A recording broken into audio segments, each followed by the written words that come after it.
Hi class, my name is Daisy Aguallo and I'm excited to present my portfolio today. I'd like to start by talking about the ASQ questionnaire that I used. I used a 12-month questionnaire. And as you see here, I made a couple little notes on the top and then began to grade the child based on domain.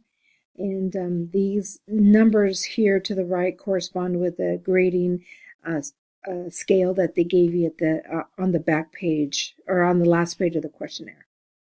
So went ahead and filled this all out, and finally filled out the last page, which really is just a total of each area. So for communication, the baby scored a 50, and then gross motor skills, she scored a 60, fine motor skills 25, etc. So that was my SKU. I also used the same young children as a good guide for my portfolio here. The portfolio, I'm going to tell you, I found very difficult to navigate, and it was challenging at first, but eventually I just kept working at it until I got it. So this is my portfolio, and I'll try to make it a little better here so you can see better.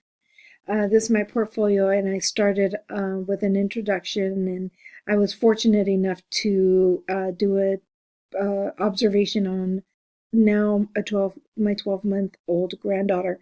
So this is a picture of my daughter and her daughter. So just a quick introduction, and then talked a little bit about why observation and assessment is a necessary tool for children in their developmental stages. I added a teaching philosophy, just added some information there and what I believe in, and then more pictures. Great to be able to have live pictures of the child you observed if you can. And in my case, I was able to really personalize it because it's a family member. So under observation and ASQ, I attached the observation that we submitted a few weeks ago on the last observation that we did for class. And then I attached the ASQ here. And then again, just more pictures of Rose. And then I added milestones and domains.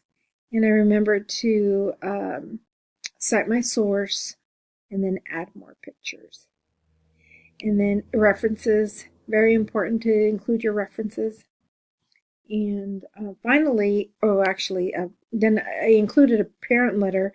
And basically, in the letter, I talked about a lot of the milestones that Rose has gone through and doing well in, and then some areas that she's has some challenges in and can benefit from some support. And then finally, my summary and reflection. And I did talk about how this last assessment was a little more difficult than Samantha, Sarah, and Sam. I felt that they were a little bit easier to assess because they were very busy in doing things versus a 12-month-old really just kind of runs from here to there, and their attention span is not so great and puts everything in their mouth. So, but that's my portfolio. I had a great time doing it. It was very difficult for me, at least. I'm not computer savvy.